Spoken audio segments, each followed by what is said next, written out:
سکتی ہوں۔ یہ تعلیمی مقاصد کے لیے ایک خلاصہ ہے، کتاب کا لفظ بلفظ ترجمہ نہیں۔ چونکہ یہ اے آئی سے تیار کردہ آڈیو ہے، آپ کو چھوٹی گرامر یا تلفظ کی غلطیاں نظر آ سکتی ہیں، اور بعض اوقات جنس تقریر کا مسئلہ بھی ہو سکتا ہے، یعنی مذکر الفاظ مؤنث شکل میں پڑھے جا سکتے ہیں۔ خوش آمدید۔ آج ہم ایک بہت اہم موضوع پر بات کر رہے ہیں۔ جاوید احمد غامدی صاحب کے اسلام، ریاست اور سیاست پر جو خیالات ہیں نا، ان کا ایک تفصیلی جائزہ لیں گے۔ جی بالکل۔ ہمارے پاس ایک یوٹیوب ویڈیو کے کچھ حصے ہیں جن میں وہ اپنا نقطۂ نظر بیان کر رہے ہیں، تو کوشش یہ ہوگی کہ ہم سمجھیں کہ غامدی صاحب شریعت کو، ریاست کی ذمہ داریوں کو اور پھر فرد اور جماعت کے کردار کو اسلام میں کیسے دیکھتے ہیں۔ بالکل، اور یہ موضوعات آپ جانتی ہیں کافی حساس بھی ہیں اور ان پر بہت بحث بھی ہوتی ہے، تو ہماری کوشش یہی ہوگی کہ جو ماخذ میں ان کا فریم ورک ہے نا، اسے مرحلہ وار سمجھیں۔ ٹھیک ہے، تو پھر شروع کرتے ہیں۔ غامدی صاحب کہتے ہیں کہ دین کے دو بنیادی حصے ہیں، وہ کیا ہیں؟ جی دیکھیں، وہ دین کو دو بڑے عنوان دیتے ہیں، ایک الحکمہ اور دوسرا الکتاب۔ الحکمہ اور الکتاب؟ جی، الحکمہ میں بنیادی طور پر ایمانیات ہیں، اخلاقیات ہیں، مطلب وہ تعلیمات جن کا تعلق زیادہ تر فرد کی ذات سے ہے، اس کی سوچ، اس کی نیت، اس کا کردار۔ یہ سمجھے دین کی بنیاد ہے۔ روح جیسی؟ ہاں، کہہ سکتے ہیں، دین کی روح اور بنیاد۔ اور الکتاب وہ حصہ ہے جسے ہم عام زبان میں شریعت یا قانون کہتے ہیں۔ اچھا۔ یہ اللہ کے واضح احکامات ہیں جو فرد سے بھی متعلق ہیں اور اجتماعی معاملات یعنی معاشرے اور ریاست سے بھی۔ تو الحکمہ زیادہ اندرونی معاملہ ہوا اور الکتاب ظاہری اور اجتماعی؟ بالکل، الحکمہ فرد کے اندرونی اخلاقی حالت پر فوکس کرتا ہے، اور الکتاب میں وہ قوانین ہیں جو فرد اور معاشرے کے ظاہری اعمال اور نظام کو منظم کرتے ہیں۔ یہ تو بڑی اہم تقسیم ہے۔ اچھا، اب ایک بات جو غامدی صاحب کی اکثر سننے میں آتی ہے وہ یہ کہ دین کا بڑا حصہ، شاید اسی 90%، وہ تو فرد سے مخاطب ہے۔ جی جی۔ تو اگر دین کا اتنا بڑا حصہ فرد کی اپنی ذمہ داری ہے تو پھر ریاست کا کیا کردار بچتا ہے؟ یہ بات تھوڑی کنفیوزنگ ہو سکتی ہے۔ آپ نے بالکل صحیح نقطہ اٹھایا ہے۔ دیکھیں، غامدی صاحب کے مطابق نا، دین کے جو احکامات فرد کی ذاتی زندگی سے ہیں، عبادات ہیں، اخلاقیات ہیں، جیسے نماز، روزہ وغیرہ۔ جی، نماز، روزہ، پردہ، داڑھی، سچ بولنا، امانت داری، یہ سب چیزیں، ان کا معاملہ براہ راست بندے اور اللہ کا ہے۔ فرد خود جواب دہ ہے۔ یعنی ریاست کا کام نہیں ہے ان میں دخل دینا؟ جی نہیں، ریاست کا کام ان ذاتی معاملات میں مداخلت کرنا یا انہیں کیا کہتے ہیں زبردستی نافذ کروانا نہیں ہے۔ تو کیا ریاست کسی کو نماز پڑھنے یا پردہ کرنے پر مجبور نہیں کر سکتی؟ عمومی طور پر تو نہیں۔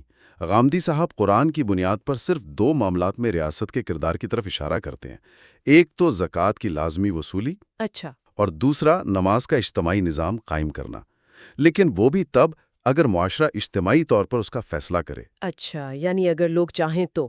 جی، اس کے علاوہ جو فرد کے ذاتی مذہبی معاملات ہیں وہ اس کی اپنی صوابدید پر ہیں۔ تو ریاست کی توجہ کہاں ہونی چاہیے؟ وہ دین کے اس نسبتاً چھوٹے حصے پر، شاید 10-15%، جو براہ راست اجتماعی زندگی سے متعلق ہے۔ یعنی وہ احکامات جو جماعت کو دیے گئے ہیں۔ بالکل، جو معاشرے کو بحیثیت مجموعی دیے گئے ہیں اور جن کی نمائندگی پھر ریاست کرتی ہے۔ تو پھر وہ کون سی ذمہ داریاں ہیں جن پر ریاست کو توجہ دینی ہے؟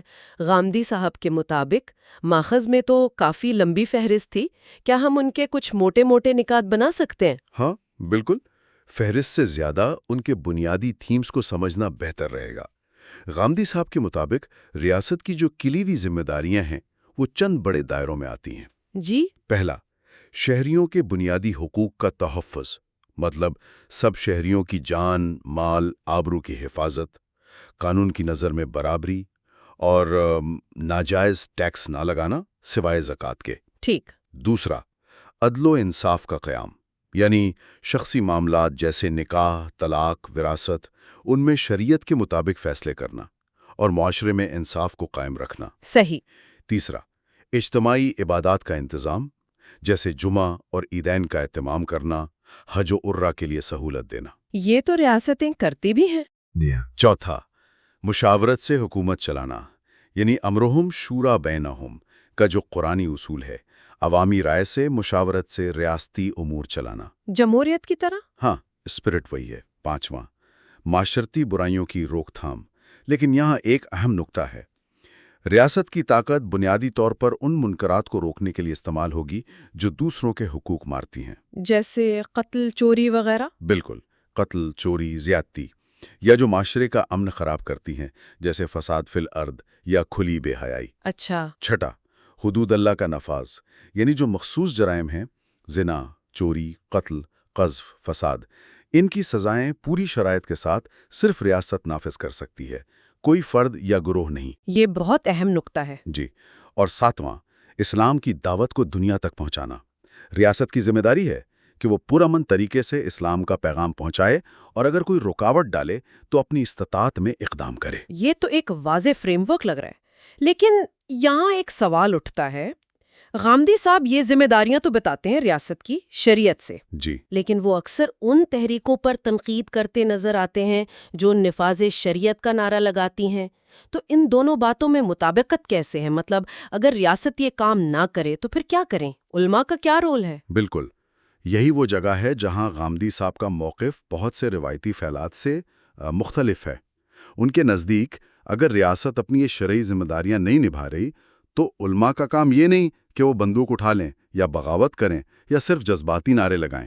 تو پھر کیا کریں؟ قرآن نے سورۃ توبہ کی آیت 122 میں علماء کا اصل کام بتایا ہے، تفقہ فی الدین، یعنی دین میں گہری سمجھ بوجھ حاصل کرنا اور پھر اپنی قوم کو انذار کرنا۔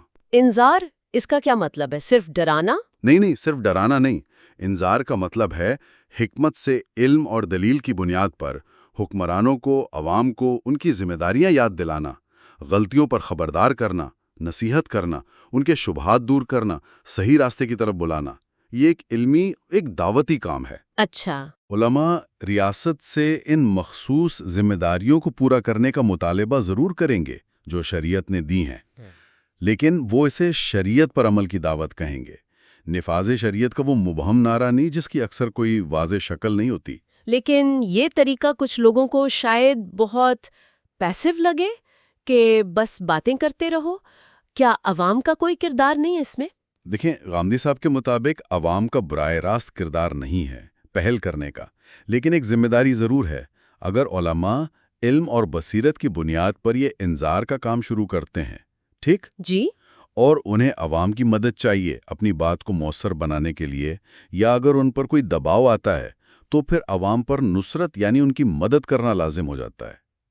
نصرت یعنی مدد کرنا؟ جی، جیسے قرآن نے کہا ہے نا سورۃ صف میں کہ اللہ کے دین کے مددگار بنو، تو یہ مدد زبان سے ہو سکتی ہے، قلم سے، مال سے، پرامن احتجاج سے، لیکن بنیاد علمی ہوگی اور پہل علماء کی طرف سے۔ سمجھ گئی۔ اچھا، اب ایک اور بہت اہم چیز، امر بالمعروف اور نہی عن المنکر۔ یہ تصور اکثر شریعت کے نفاذ، خاص طور پر طاقت کے استعمال کے لیے دلیل بنایا جاتا ہے۔ غامدی صاحب اس کو کیسے دیکھتے ہیں؟ ہاں، یہ واقعی ایک مرکزی تصور ہے، اور غامدی صاحب اس کی تشریح میں بھی کچھ بہت اہم باتیں واضح کرتے ہیں۔ کیا ہے وہ؟ پہلی بات تو یہ کہ لفظ امر کا مطلب ہمیشہ یہ نہیں ہوتا کہ طاقت سے حکم دو۔ عربی میں اور قرآن میں بھی یہ لفظ نصیحت، تلقین، مشورے یا صرف کچھ کہنے کے معنی میں بھی بہت استعمال ہوا ہے۔ یعنی کانٹیکسٹ دیکھنا پڑے گا؟ بالکل، سیاق و سباق سے پتہ چلے گا کہ کہاں کیا مراد ہے۔ دوسری اہم بات ہے معروف اور منکر کی تعریف۔ جی، کیا یہ شریعت کے مخصوص قوانین ہیں، معروف اور منکر؟ غامدی صاحب کے نزدیک بنیادی طور پر نہیں۔ معروف سے مراد وہ ساری بھلائیاں ہیں جنہیں انسان کی فطرت، اس کی عقل اچھا سمجھتی ہے، سچ، انصاف، ہمدردی، یونیورسل ویلیوز جیسی؟ بالکل۔ اور منکر وہ برائیاں ہیں جنہیں انسان فطرتاً برا سمجھتا ہے، جھوٹ، ظلم، بے حیائی۔ یہ زیادہ تر دین کے الحکمہ والے حصے سے تعلق رکھتی ہیں، یعنی عالمگیر اخلاقیات سے۔ اچھا۔ شریعت کے قوانین انہی اخلاقی بنیادوں پر ہیں یقیناً، لیکن معروف و منکر کا دائرہ صرف قانونی احکامات تک محدود نہیں ہے۔ تو اگر امر بالمعروف کا مطلب نصیحت بھی ہے اور معروف و منکر زیادہ تر اخلاقیات ہیں، تو پھر نہی عن المنکر یعنی برائی سے روکنا، اس کا کیا مطلب ہوا، خاص طور پر طاقت کے استعمال کے حوالے سے؟ دیکھیں، غامدی صاحب کے مطابق نہیں انل منکر میں بھی پہلا درجہ تو تلقین اور نصیحت ہی ہے، سمجھانا بجھانا ہے۔ طاقت کا استعمال، جسے حدیث میں ہاتھ سے روکنا کہا گیا ہے، جی، وہ صرف 2 شرطوں کے ساتھ جائز ہے۔ ایک تو یہ کہ آپ کے پاس دائرہ اختیار ہو، اتھارٹی ہو۔ یعنی ہر کوئی نہیں؟ جی نہیں۔ اور دوسرا، یہ بنیادی طور پر اس منکر کے خلاف ہو جو دوسروں کو براہ راست نقصان پہنچا رہا ہو، یعنی حقوق و لباد کی پامالی ہو رہی ہو، جان مال ابرو پر حملہ، یا ایسی کھلی بے حیائی یا ظلم ہو جو معاشرے کا امن خراب کرے۔ تو پولیس کا کام یہی ہے ایک طرح سے؟ بالکل، ریاست کے ادارے جیسے پولیس اسی لیے تو ہیں کہ وہ قانون کے دائرے میں اپنے دائرہ اختیار میں ان منکرات کو طاقت سے روکیں جو دوسروں کے حقوق کو نقصان پہنچاتے ہیں۔ یہ تو ایک یونیورسل ضرورت ہے، صرف مذہبی حکم نہیں۔ اور وہ جو مشہور حدیث ہے کہ برائی دیکھو تو ہاتھ سے روکو، استطاعت نہ ہو تو زبان سے، ورنہ دل سے برا جانو، اس میں استطاعت کا کیا مطلب ہے پھر؟ ہاں، یہاں غامدی صاحب فلم یست تھے، پس اگر استطاعت نہ ہو کہ ایک بہت ہی دلچسپ تشریح پیش کرتے ہیں۔ وہ کہتے ہیں یہاں استطاعت سے مراد جسمانی طاقت یا موقع ملنا نہیں ہے۔ تو پھر کیا ہے؟ اس سے مراد ہے ہمت یا حوصلہ نہ ہونا۔ ہمت؟ جی، یعنی اگر کسی کا دائرہ اختیار ہے، وہ گھر کا سربراہ ہے، استاد ہے، پولیس افسر ہے، اور قانوناً اسے برائی روکنے کا حق اور ذمہ داری ہے، لیکن وہ بزدلی کی وجہ سے، مصلحت کی وجہ سے، کسی بھی وجہ سے ہمت نہیں کر پاتا کہ ہاتھ سے روکے، تو اسے کم از کم زبان سے کہنا چاہیے۔ اچھا۔ اور اگر اتنی بھی ہمت نہیں تو کم از کم دل میں برا جانے۔ یہ آخری درجہ ایمان کی کمزوری اس لیے کہا گیا کہ اختیار اور ذمہ داری ہوتے ہوئے بھی ہمت نہ کرنا، یہ واقعی ایمانی کمزوری ہے۔ اور اگر اختیار ہی نہ ہو تو پھر آج سے روکنے کی ذمہ داری ہی نہیں ہے۔ اس صورت میں دل میں برا جاننا کمزور ایمان کی علامت نہیں، بلکہ یہی اس کا فرض بنتا ہے۔ یہ تو بڑی اہم تشریح ہے۔ استطاعت یعنی ہمت، اس سے تو پوری حدیث کا مطلب ہی بہت واضح ہو جاتا ہے، اور فرد پر غیر ضروری بوجھ نہیں پڑتا۔ بالکل، یہ فرد کو قانون ہاتھ میں لینے سے روکتی ہے اور ذمہ داری کو دائرہ اختیار سے جوڑتی ہے۔ صحیح۔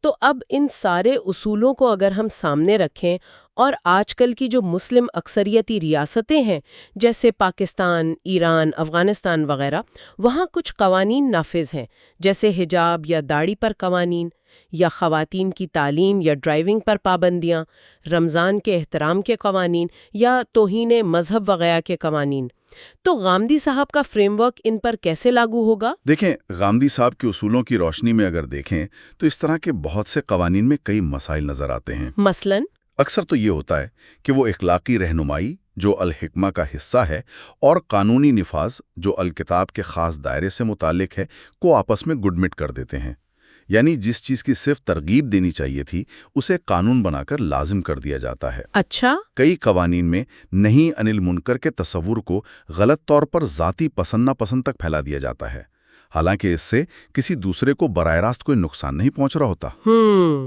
بعض قوانین سد ذریعہ یعنی برائی کا راستہ بند کرنے کے اصول پر بنتے ہیں، لیکن اس میں اتنی شدت اختیار کر لی جاتی ہے کہ وہ براہ راست کسی منکر کے ہوئے بغیر ہی لوگوں کی بنیادی آزادیوں کو محدود کر دیتے ہیں۔ یعنی احتیاط کے نام پر پابندی؟ جی، کچھ ایسا ہی۔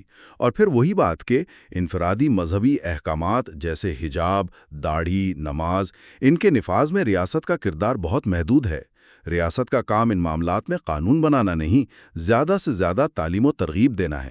جدید قومی ریاست کی جو اپنی نیچر ہے وہ بھی تو اہم ہے اس بحث میں۔ یقیناً بہت اہم ہے۔